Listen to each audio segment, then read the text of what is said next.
Cancer के diagnosis का पता लगते ही पेशेंट और उसके परिवार के लोगों के लिए एक बहुत मुश्किल सा वक्त शुरू हो जाता है। उस समय बहुत सारे सवाल मन में चुभने लगते हैं। क्या अपने मरीज़ को इस बीमारी के बारे में पता चलने दें? क्या हमारा मरीज़ इन बातों को झेल पाएगा?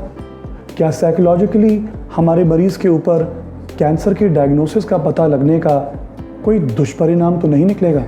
आज हम डिस्कस कर रहे हैं इन्हीं अहम मुद्दों को, जिनमें हम ये डिस्कस करेंगे कि पेशेंट को बीमारी के बारे में कितना पता लगना उसके लिए ज़रूरी है।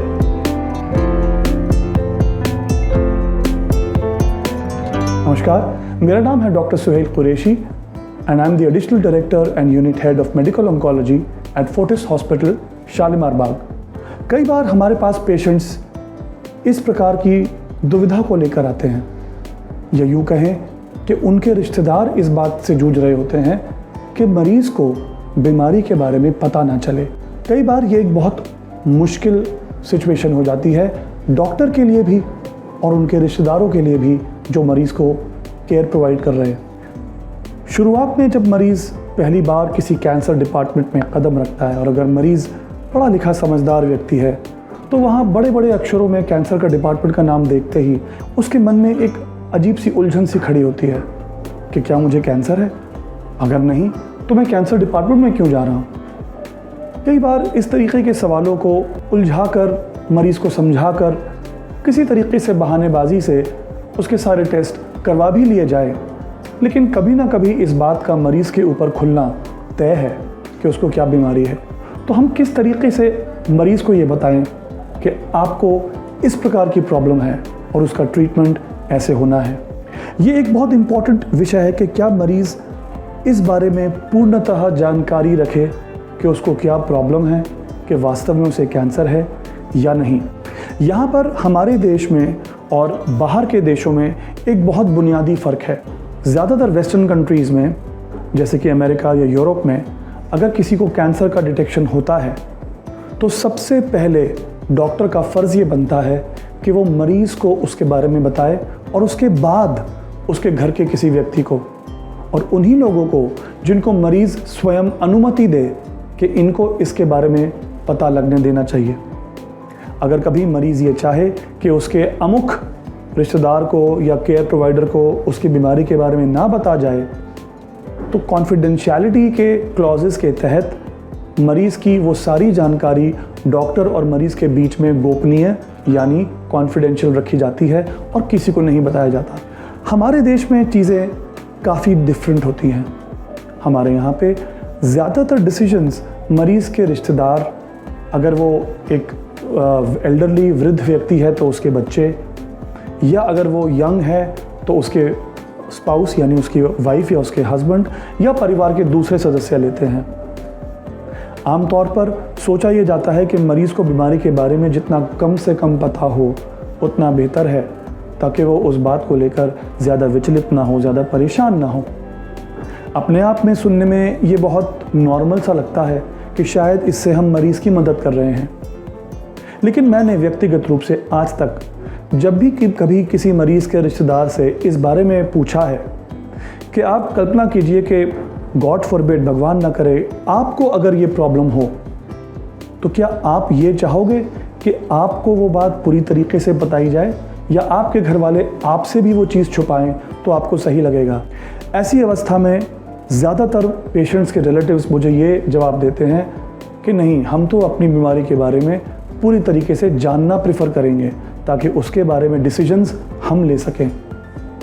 तो यदि मरीज़ के रिश्तेदार अपने बारे में उस चीज़ को स्वयं जानना प्रेफर करेंगे, तो क्या ये मरीज़ का हक नहीं कि वो अपनी बीमारी के बारे में पूरी जानकारी रखे? मेरे पास इसका यस या नो में आंसर नहीं, क्योंकि कई बार मरीज़ उस स्टेट ऑफ माइंड में शायद इमोशनली उतना परिपक्व ना हो, उतना अंडरस्टैंडिंग ना हो कि उस न्यूज़ को झेल पाए, और इसलिए मरीज़ के रिश्तेदार उसको उतनी ही इन्फॉर्मेशन देना प्रेफर करते हैं जितना कि मरीज़ समझ पाए या जितना कि उसकी परेशानी को और ना बढ़ाए। तो दूसरा सवाल ये खड़ा होता है कि मरीज़ को कितना पता होना चाहिए? How much should the patient know? इसका एक बहुत सिंपल सा रूल ये है कि सबसे पहले इस बात को पता लगाना ज़रूरी है कि मरीज़ स्वयं अपनी बीमारी के बारे में कितनी इन्फॉर्मेशन जानता है, वो खुद कितना समझता है कि उसको कितनी प्रॉब्लम है, और वो किसके मुंह के द्वारा ये सुनना पसंद करेगा कि ये उसके लिए एक मुश्किल वक्त की घड़ी है। और तीसरा अहम क्वेश्चन ये आता है कि कब मरीज़ को ये बताया जाए कि उसको इस प्रकार की प्रॉब्लम है। आमतौर पर जो एक डिक्टम समझी जाती है वो ये है कि इस तरीके के डिस्कशंस अगर आपके डॉक्टर के समक्ष और मरीज़ के और रिश्तेदार के साथ हों तो बेहतर है, फॉर द सिंपल रीज़न कि मरीज़ के बहुत सारे सवालों के जवाब शायद उसके रिश्तेदार ना दे पाएँ। शायद वो ऐसे सवाल अपने डॉक्टर से पूछना चाहे जो कि उसके केयर प्रोवाइडर्स या रिलेटिव्स के पास ना हो, और उन जवाबों के अभाव में कई बार मिस इन्फॉर्मेशन, गलत information is worse than having no information. So इसलिए जो स्ट्रैटेजी अडॉप्ट की जाती है वो ये कि मरीज़ को उसके रिलेटिव्स के साथ जिनके ऊपर वो ट्रस्ट करता है अपने डॉक्टर के सामने इस तरीके की डिस्कशंस को किया जाए। सबसे पहले मरीज़ से ये पूछा जाए कि उसकी अपनी बीमारी के बारे में क्या अंडरस्टैंडिंग है। Ask the patient what he और she knows about his condition और अबाउट हिज डिजीज़। सेकेंडली, एक बार जब हमने मरीज़ की इस बात को पता लगा लिया कि वो अपनी बीमारी के बारे में कितना जानता है, तो सेकेंडली उस डिस्कशन को इनिशिएट करने के लिए use simple terms. As much as possible we avoid using medical terminology जिसमें कि मरीज़ उलझ के ना रह जाए, जिसमें कि मरीज़ कंफ्यूज ना हो। At this point in time it is important कि हम मरीज़ को इस बात को समझने का एक टाइम दें कि वो उस बीमारी के बारे में हमारी बात को कितना समझ पाया है, and at the same time allow him to ask questions to clarify his understanding of the disease. यानी अपनी समझ को पूरी तरीके से साफ करने के लिए अगर उसको कोई सवाल पूछने की आवश्यकता हो तो उसको उसका पूरा समय दिया जाए। तीसरी बात, किसी भी इंफॉर्मेशन में बहुत ब्लंट तरीके से सब कुछ बताना हमेशा सही स्ट्रैटेजी नहीं होती। इसको कहा जाता है piling the onion strategy. That means her information की लेयर बाय लेयर उसको बात समझाई जाए। किसी को ब्लंटली ये कह देना कि आपको कैंसर है कई बार एक मुश्किल सिचुएशन खड़ा कर सकता है। इसलिए although it is important to be open and direct, but you have to understand कि आप उस प्रॉब्लम को, उस स्टेटमेंट को कब यूज़ करें जब मरीज़ साइकोलॉजिकली उस बात को समझने के लिए पूर्णतः परिपक्व है। दैट मीन्स मैच्योरली उस बात को समझने के लिए तैयार है। फाइनली, किसी भी ऐसी न्यूज़ को ब्रेक करते समय it is very important to have the support of a good oncopsychologist. हमारे हॉस्पिटल में ऑन्कोसाइकोलॉजी की सुविधा उपलब्ध है जिसमें कि हम पेशेंट्स को ज़रूरत पड़ने पर ऑन्कोलॉजिकल काउंसलिंग यानी साइकोलॉजिकल सपोर्ट और उस बीमारी से जूझने के लिए जो उस वक्त उसकी इन्फॉर्मेशन परेशान उसे कर रही है उसको डील करने के लिए सपोर्ट मौजूद हो।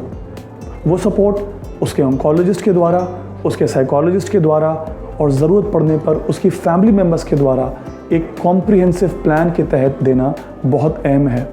व्यक्तिगत रूप से मैं हमेशा ये चाहता हूँ कि अगर मरीज़ अपनी बीमारी के बारे में जितना बेहतर समझे, जितना ज़्यादा अवेयर और सचेत हो, उसके ट्रीटमेंट में हमें उतना ही आसानी होती है। Because then the patient is aware कि वो क्या एक्सपेक्ट कर रहा है। वो जानता है कि अगर इस इलाज में इस तरीके के साइड इफ़ेक्ट्स आएंगे तो उनको कैसे झेलना है। एंड देन कई बार if we are faced with a situation जहाँ पे हमारे पास इलाज के ऑप्शंस धीरे धीरे कम हो रहे हैं या फिर बीमारी तेज़ रफ्तार से बढ़ रही है, तो वो मरीज़ अपने जीवन में ऐसे बहुत सारी चीज़ें हैं, अपनी बहुत सारी बातें हैं जो अपने नियर एंड डियर वन से करना चाहेगा, जो काम वो अपने रहते अपने सामने पूरे करना चाहेगा। इसलिए कई बार इस सिचुएशन में मरीज़ की अंडरस्टैंडिंग अपनी बीमारी के बारे में होना एक अहम रिक्वायरमेंट इलाज की भी है और मरीज़ की ख़ुद की अपनी भी है। मेरे पास इस बात का येस या नो में आंसर नहीं, क्योंकि हर मरीज़ एक जैसा नहीं होता। और कई बार आपको वो इन्फॉर्मेशन कस्टमाइज़ करनी पड़ती है, टेलर करनी पड़ती है मरीज़ के नीड्स के अकॉर्डिंग। और इसलिए हर पेशेंट को इस प्रकार की केयर देने से पहले ये समझना बहुत ज़रूरी है कि आप उसकी अंडरस्टैंडिंग में ये सारी इन्फॉर्मेशन को ऐड करने से क्या उसको और परेशान तो नहीं करोगे, या फिर क्या आप उसके सर से एक बहुत भारी बोझ कम कर लोगे। These questions are always taken care of by involving yourself as part of discussion. अगर आपके मन में इस तरीके के कुछ सवाल हैं, please write your questions in the comments box and we'll be happy to get back to you. Thank you very much.